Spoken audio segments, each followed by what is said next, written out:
নমস্কার। আমি না নববর্ষে ভাবছিলাম কোথায় আড্ডা মারতে যাব, তাই ভাবলাম এর থেকে বেটার আড্ডা আর হতে পারে না। টুটুবাবুর বাড়িতে ওনার সাথে মোহনবাগান নিয়ে গল্প করতে আসা, সাথে মিষ্টি।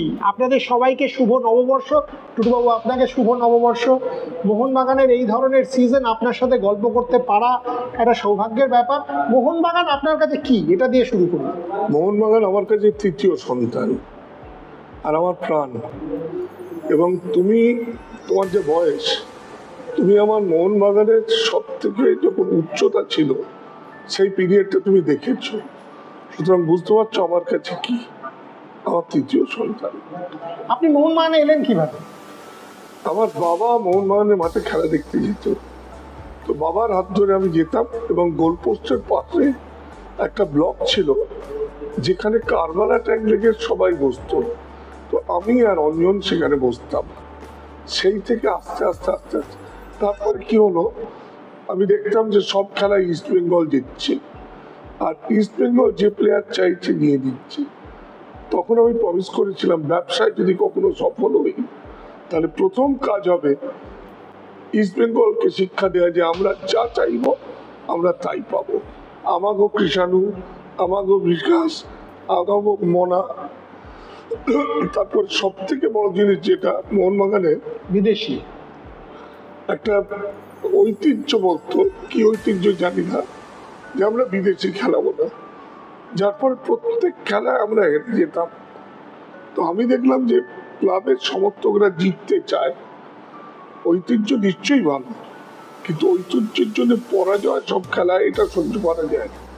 সেই জন্য আমি প্রথম ঝগড়া করে কোনো সাপোর্ট ছাড়াই চিমাকে তুলে নিলাম। চিমাকে তোলার একটা গল্প আছে।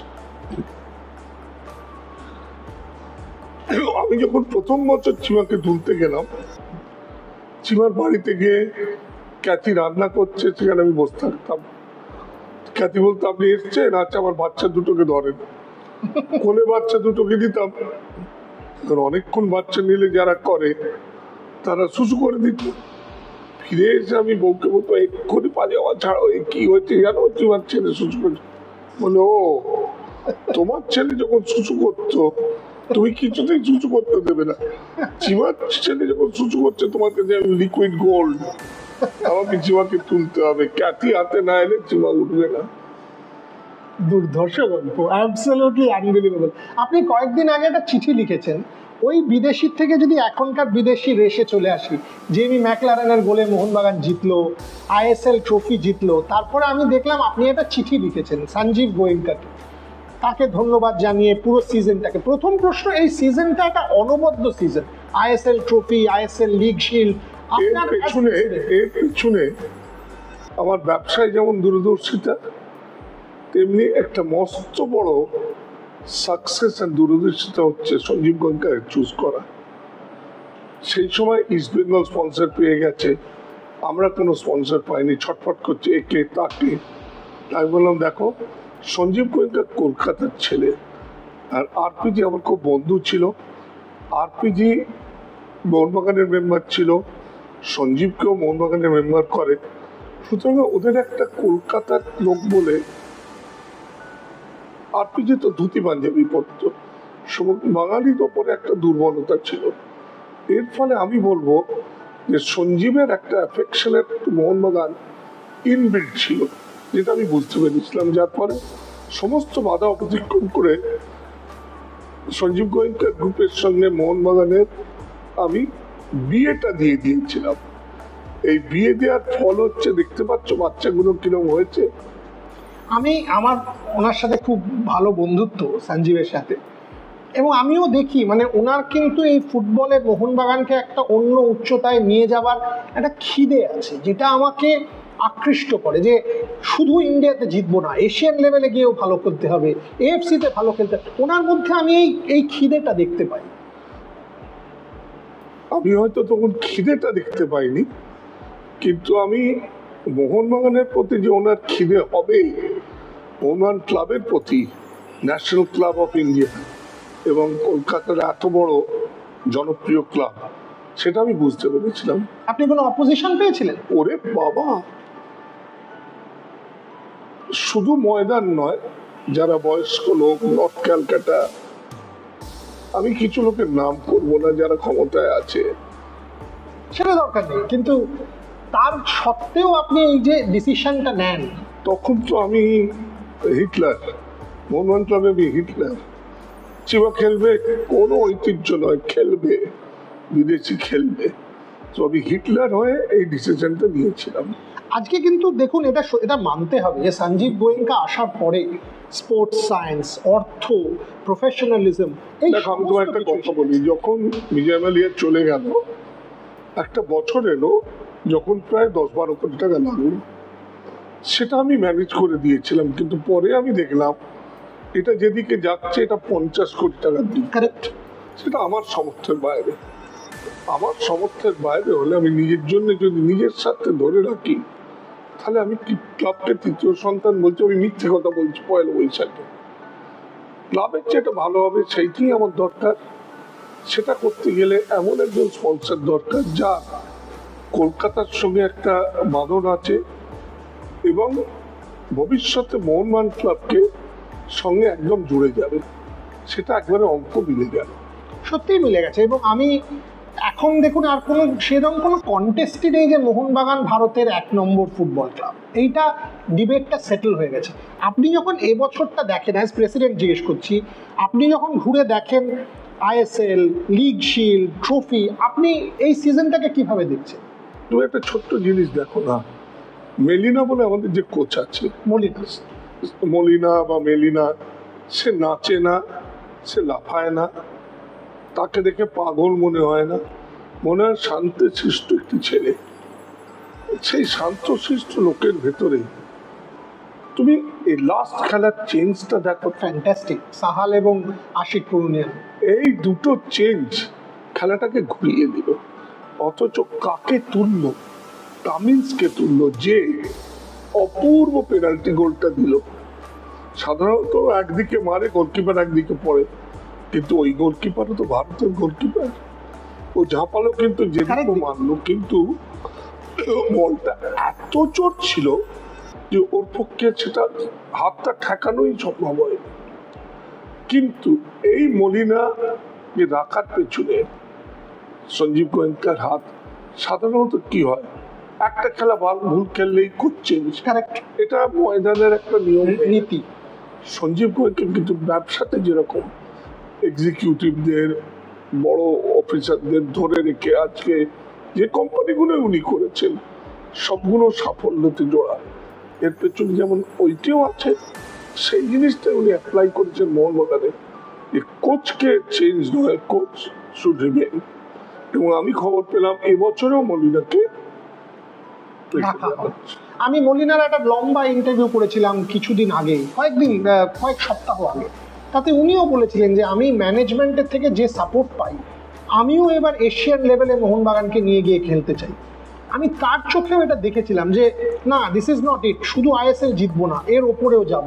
এটা সব প্লেয়াররাও আমাকে বলছে যে ম্যানেজমেন্টের সাপোর্ট ইজ গ্রেট। তুমি একটা ছোট্ট দেখো না, যে নতুন একটা cricket team Lucknow super giant ভালো খেলছে, because of the management support কোন জায়গায় চলে গেছে। এটা একটা ম্যানেজমেন্ট সাপোর্ট যেমন ব্যবসাতে একটা প্রধান অঙ্গ, তেমনি আজকের দিনে খেলাতেও টিম সবকিছুর পেছনে ম্যানেজমেন্ট। একটু অন্যদিকে যাই টুটুবাবু, আপনার মোহনবাগানের গল্প বলুন কয়েকটা, এরকম গল্প যেগুলো আপনি শেয়ার করেননি, যেগুলো আমার ভিউয়াররা জানতে চাইবে। আপনি কিভাবে দল বদলটা করতেন, আপনি কিভাবে, ওই রকম কয়েকটা গল্প। আচ্ছা, চিমাটা যেমন বললাম না, তেমনি আর একটা দল বদলের ইতিহাসে খুব নাম করেছে, সেটা হচ্ছে কৃষাণু বিকাশ। কৃষাণুর সঙ্গে আমি কথাবার্তা চালু করলাম। কৃষাণু বললে আপনি আমার সঙ্গে বেশি কথা বলবেন না, বিকাশের থ্রু দিয়ে বলবেন। So everything was organized. আমার বাড়িতে বিকাশ ভাঙার পরে থাকতাম, চলে এলো রাত্রির বেলা, চলে এলো সন্ধ্যেবেলা, চলে এলো কৃষাণু। পরের বছর কি করা হলো, বিকাশকে দিয়ে আগে থেকে ওকে বলা হলো যে আমরা ওইভাবে তুলবো না, ও যেন ওর বাড়ির পেছনে একটা মাঠ আছে, সেই মাঠে ও যেন রাত্রিবেলা চলে যায়। তখন মারা গেছে, আমার খুব ক্লোজ ছিল বিরু চ্যাটার্জি, মোহনবাগানের বিরু চ্যাটার্জির ড্রাইভার অমন, রাত্রি 2টোর সময় গাড়ি দিয়ে। আর আমার এক বন্ধু, তার সঙ্গে আমি ছোটবেলায় শিকার করতাম, তার লাইসেন্স রিভলভার নিয়ে আমি তাকে বললাম আপনিও সঙ্গে যান, কেন যদি কিছু গন্ডগোল হয় অ্যাটলিস্ট ব্ল্যাঙ্ক ফায়ার করতে পারবেন। এরা দুজন গাড়ি নিয়ে গেল সেই মাঠে। সেখানে কৃষাণু ওয়েট করছিল, বিকাশ গাড়িতে ছিল। তাকে তুলে নিয়ে আমার লিড উঠে, এখন যেখানে ফোরাম হয়েছে তখন আমার অফিস ছিল, সেখানে এসে তোলা হলো। এবং ভোর 4টের সময় আমি আমার একজন বিশ্বাস্য লোক দিয়ে তাকে পাঠিয়ে দিলাম বাড়িপদার কাছে একটা হোটেলে, তাকে তোলা হলো। সকাল 9টার সময় সলিল বলে সেই ছেলেটি মারা গেছে, আমায় ফোন করছে যে টুটুদা সর্বনাশ হয়ে গেছে, কি হয়েছে? বলে ম্যানেজার তো আমাদের লোক, কিন্তু অ্যাসিস্ট্যান্ট ম্যানেজার ইস্ট বেঙ্গলের লোক, সে অলরেডি পল্টুদাকে ফোন করে দিয়েছে যে এখানে লুকিয়ে আছে কৃষাণু বিকাশ, আপনি বাঁচান। তুই একটা কাজ কর, ওই গাড়ি ড্রাইভার নিয়ে সিধে পারাদ্বীপ চলে যা। পারাদ্বীপ আমার ব্রাঞ্চে গেলে সেখানে যদি ইস্টবেঙ্গল কেউ যায় বদমাইশি করতে, সিধে হাঙরের মুখে জলে ফেলে দেবে, আর কোনো থাকবে না। দিয়ে 3 দিন সেখানে লুকিয়ে রইল। তারপরে যেদিন দল বদল, সেদিনকে স্ট্রেট ওকে নিয়ে পুলিশ সাপোর্ট ছিল প্রচুর, একদম এনে আইএফএতে সই করা হলো।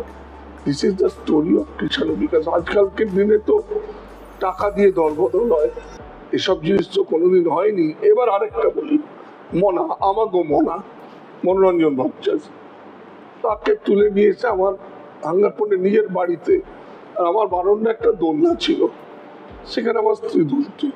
আমরা কিছু মনে করো না, মনা ওখানে বসে দুল, হ্যাঁ হ্যাঁ, তো মনা বসে দুলছে, ফটোগ্রাফার এসছে, সব ছবি টবি তোলা হচ্ছে, যে দোলনার ছবি, খুব হিরোইক ব্যাপার। দিয়ে ওকে আমার একটা বাগান বাড়ি ছিল মধ্যমগ্রামে, সেখানে শিফট করে দিলাম। তারপরে মনা আমায় ফোন করছে পরে রোববারে, ও টুটুদা আপনি এ কি করেছিলেন? কেন? এর উল্টো দিকে একটা বাড়ি আছে, সেখানে সোমেন মিত্র, পল্টুদা এরা তাস খেলতে আসে প্রত্যেক রোববার, শনিবার রাত্রে আছে, রোববার থাকে। আর পল্টুদা খবর পেয়ে গেছে যে আমি এখানে আছি, সব মনাজ হয়ে যাবে। আমি গাড়ি দিয়ে তাকে সরিয়ে আমার জোকার বাগান বাড়িতে নিয়ে চলে গেলাম। এই হচ্ছে দলবদলের দু একটা, মানে কি বলবো, ডাকাতি রহস্যের গল্প। আনবিলিভেবল। বাট টুটুবাবু একটা কথা বলুন, আমি এটা বারবার বলি যে আমি যখন খেলা দেখি, অ্যাজ এ হিস্টোরিয়ান জিজ্ঞেস করছি, একটা স্ট্রং মোহনবাগান, একটা স্ট্রং ইস্ট বেঙ্গলেরও দরকার। ইস্ট বেঙ্গল ভালো খেলা মানে মোহনবাগানেরও সুবিধা। তেলে ভাজার সঙ্গে মুড়ি না থাকলে কোনো দাম আছে? বেগুনি বা চপ খাবে, মুড়ি নেই, তুমি একটা খাবে চার সঙ্গে, 6-8টা বেগুনি খেতে পারবে মুড়ি ছাড়া। তেমনি মুড়ি তেলে ভাজা যেরকম মোহনবাগান, আমি একবারও চাই না যে ইস্টবেঙ্গল দুর্বল হয়ে যাক। ইস্টবেঙ্গল দুর্বল হলে কি হবে? আজ মোহনবাগান মাঝে যে এক সল্টলেক স্টেডিয়ামে 1,80,000 70,000 যে পাবলিক, এটা যদি দুটো গ্রুপ মোহনবাগান ইস্টবেঙ্গল দুজনে মিলে থাকে, তাহলে এদিকে বল গেলে যে চেঁচানি, ওদিকে বল গেলে যে চেঁচানি, তার একটা উত্তেজনা, এবং এটা বেঙ্গলের ফুটবলের জন্য, ইন্ডিয়ান ফুটবলের জন্য ইম্পর্টেন্ট। এবং একটা ছোট্ট ইতিহাস বলে দিতে হয়, আমাকে তদানীন্তন যারা মোহনবাগান সাপোর্টার খুব গালাগাল দিয়েছিল, আপনি চিমাকে ইস্ট বেঙ্গলকে দিয়ে দিয়েছিলেন। হ্যাঁ দিয়েছি। তখন মোহনবাগান হেরে গেছে একটা অল ইন্ডিয়া খেলায়, ইস্ট বেঙ্গল জিতে আছে। আমাকে ইস্ট বেঙ্গল পল্টু বললে, টুটু একটা কাজ করবে তুমি, আমাকে তুমি চিমাকে দাও। কেন বলছো? বলে চিমাকে দিলে আমরা জিতে যাবো ট্রফিটা। তো আমি মনে মনে ভাবলাম যে বাংলার ফুটবলে যদি ট্রফিটা ফিরে আসে গোয়া থেকে, সেখানে চিমাকে দেওয়াটা আমার কোনো ব্যাপার না। এই দেয়া নিয়ে অনেক ক্রিটিসিজম হচ্ছিল যে আমি কি করে তুলে দিলাম, আমি কি পয়সা খেয়ে তুলে দিলাম? পয়সা তো তারা জানে যে কোনো ব্যাপার না, তুলে দিয়েছিলাম বিকজ বাংলা ফুটবলে সবসময় এগিয়ে থাকবো, এটা আমার উদ্দেশ্য ছিল, এবং চিমাকে পর্যন্ত তুলে দিয়েছি। আনবিলিভেবল। শেষ প্রশ্ন টুরুবাবু, এখন অনেকেই আপনার শরীরের কথা জিজ্ঞেস করছিলেন, ফাইনালি সেটাও এই যে গল্পটার মধ্যে দিয়ে আমরা সেটাও উত্তর দিয়ে দিলাম। ৭৮ বছর জন্মদিনে প্রায় ৮০০ লোক নেমন্তন্ন হয়েছিল, এবং ওই দিন আমি সন্ধ্যে ৭টা থেকে রাত্রি 12টা অবধি নিচে বসে সবার সঙ্গে দেখা করা, তারা খেয়েছি কিনা এ করা। আমার নার্ভের জন্য 2 বছর ধরে আমি হুইল চেয়ারে আছি। তখন আমি একটা জিনিস বুঝিনি যে আমি এই যে 7টা থেকে 12টা অবধি এতটা শরীরের উপর অত্যাচার করেছি, এটা আমার নার্ভ ড্যামেজ করছে, এবং অ্যাকচুয়ালি আমার নার্ভ ড্যামেজ করে হাতটা উইক করে দিয়েছে, যার ফলে হুইল চেয়ার ধরাটা অসুবিধা হয়ে যাচ্ছে। আমার মুখ দেখে আমার মন দেখে কি মনে হচ্ছে, সেই বাঘ আছে কিনা, টাইগার ইজ স্টিল অ্যালাইভ। আর মোহনবাগানের সালমান ব্যাপারে খানের সিনেমা টাইগার জিন্দা হ্যায়। টাইগার, ওইটাই বলতে যাচ্ছিলাম, টাইগার জিন্দা হ্যায়। ব্যাপারটা হচ্ছে কি, যে তুমি যাকে মন প্রাণ দিয়ে ভালোবাসো, সেখানে শরীরটা কোনো ব্যাপার না, মনটাই আসল। একটাই লাস্ট স্টেটমেন্ট মোহনবাগান ফ্যানদের উদ্দেশ্যে কিছু বলুন, নববর্ষের দিন। একটাই বলার আছে, এই লাস্ট খেলায় আমি একটা মজা দেখলাম, প্রচুর মেয়েদের মাঠে দেখলাম। এটা কিন্তু একটা মস্ত বড় জিনিস। ফুটবল খেলার ভেতরে মধ্যিখানে গালিগালাজটা এমন জায়গায় চলে যাচ্ছিল যে ভদ্র বয়স্ক লোকেরা মাঠে যাচ্ছিল না, কিন্তু এখন দেখলাম একটা ব্যানার টাঙানো হয়েছিল যে আমরা সহনশীলতা, মানে জামশেদপুরে মারা হয়েছিল, তার উত্তর দিয়েছে মোহনবাগান সাপোর্টাররা। মোহনবাগান সাপোর্টাররা সহনশীলতায় বিশ্বাস করে, এটা মস্ত বড় টিপো। আর প্রচুর মেয়ে খেলা দেখতে গেছে। আমি মোহনবাগান সাপোর্টারদের বলবো, তোমরা ন্যাশনাল ক্লাবের যে সাপোর্টার, তার ঐতিহ্য, তার ইজ্জতটা রাখছো যে, এবং লাস্ট খেলায় ওই টিপো আর এই মহিলাদের প্রচুর মেয়েদের মাঠে যাওয়া, এটা যেন আরো বেড়ে যায়, এবং মোহনবাগান ক্লাব যেন নিজের ঐতিহ্য ধরে রাখতে পারে। সঞ্জীব গোয়েঙ্কাকে দিয়েছি যে বাট পোস্টের ভেতরে গোলটা ঢোকানোর ঐতিহ্যটা আমি দেখেছি, তোমরা এবার মনুষ্যত্বর ঐতিহ্যটা ধরে রাখো। আমি অনেক ইন্টারভিউ করি, এটা আমার পেশা। আজকের ইন্টারভিউটা স্পেশাল, কেন সেটা বলার আর প্রয়োজন নেই। আপনাদের সবাইকে শুভ নববর্ষ, ভালো থাকবেন। না, এটা বলিয়া তুমি ঠিক বললে না। তুমি অ্যাজ এ প্রফেশনাল ইন্টারভিউয়ার, তুমি প্রফেশনালি অক্সফোর্ড, ইংল্যান্ড, অনেক জায়গা থেকে পড়াশোনা করেছো, কিন্তু তোমার রক্তে তো 49 আমার ছেলের বয়স। তুমি ওই বয়সে যে মোহনবাগান দেখেছো, টুটু বোসকে দেখেছো, সেটা তো ভুলতে পারবে না। না, এবং আমি মোহনবাগানের র্যাম্পাটে 60 পয়সা 30 পয়সা দিয়ে টিকিট কেটে যেতাম, না পেলে ঘোড়া পুলিশের মার। এই ইন্টারভিউতে সেই ঝাঁজটা, সেই মদের ঝাঁজটা তো আছে, সেটা অন্য ইন্টারভিউতে ঝাঁজটা তুমি পাবে না। আমার দেখুন, আমরা যারা মোহনবাগান বা ইস্ট বেঙ্গল যাই আপনারা বলেন না কেন, এই যে উনি ঝাঁজের কথা বললেন, এটাই ভারতীয় ফুটবলকে বাঁচিয়ে। তোমার যে ছেলেটা কষ্ট করে, ইনফ্যাক্ট আমি ওটাই বলতে যাচ্ছিলাম যে একটা হাতে অনেকক্ষণ ধরে একটা আলো ধরে আছে, বাধ্য হয়ে আমাকে একটু চশমা পরতে হয়েছে, হয়তো একটু কষ্ট দুঃখ হয়েছে, কিন্তু ছেলেটার কি অসীম, এবং ডেফিনেটলি মন 100%। কেন এমন হাসছে আমি দেখতে পাচ্ছি, যেটা দাঁড়িয়ে আছে সেটা একদম ইসবেঙ্গল সাপোর্টার, দুজনেই মোহনবাগান, এরা দুজনেই মোহনবাগান, দুজনেই মোহনবাগান। কিন্তু এটা এমন হাসছে, আর ওইভাবে হাত ধরে আছে, তুমি ভাবতে পারছো 15 মিনিট ধরে হাত ধরে আছে, এটা মোহনবাগান না হলে হয় না। এখানে শেষ করি, আপনারা দেখতে থাকুন। শুভ নববর্ষ। আবার টুটুবাবু, আপনি ভালো থাকুন, আরো ভবিষ্যতে আপনার সাথে গল্প করতে আসবো। ভালো থাকবেন, শুভ নববর্ষ। থ্যাংক ইউ বলিয়া।